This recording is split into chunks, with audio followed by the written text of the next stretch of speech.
Bristol Rovers against Wycombe. Sam Avery. Yeah, brilliant win for Wycombe Wanderers, a first on a Saturday as Wycombe boss for Matt Bloomfield. It finishes Bristol Rovers 1, Wycombe Wanderers 2.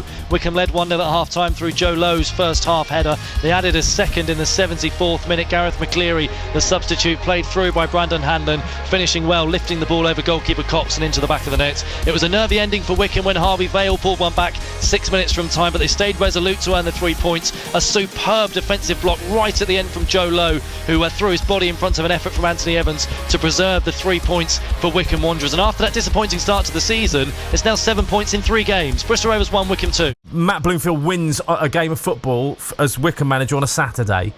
Headline. Amazing, isn't it? Amazing that we're talking about this at the end of August when he was appointed in February. But it's weird because we have seen improvements from Wycombe. They've just not quite got over the line on a Saturday afternoon. They've drawn a lot of games. They've just not quite got over the line. But they did today, and boy, they had to work hard for it. Certainly at the end, they defended really well, but they used the ball well too. And it's funny, you know. We're talking about Matt Bloomfield trying to make Wycombe a more possession-based side. They had 30% today. Bristol Rovers dominated the ball, and I said in commentary after about 10 minutes, I actually think this favours Wycombe because they can counter and they can use the lack of possession to their advantage, and that's exactly what they did. And it's a big 3 points. I just wonder, Sam, whether it, you know, what's happened so far, whether he's learning on the job sounds a bit disrespectful towards Matt Bloomfield. I know that he wouldn't take that in any bad way from me, but there is a learning process. He's relatively humble when it comes to the fact that he's learning all the time, and I wonder whether or not a lot of what's happened in the early part of this season will help him develop, will help him make decisions, and maybe make him realise that if it's not broke, don't fix it.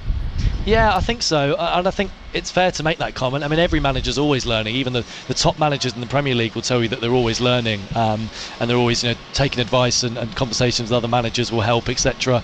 And Matt Bloomfield, we talk about him being here since February, but it's still only 6 months.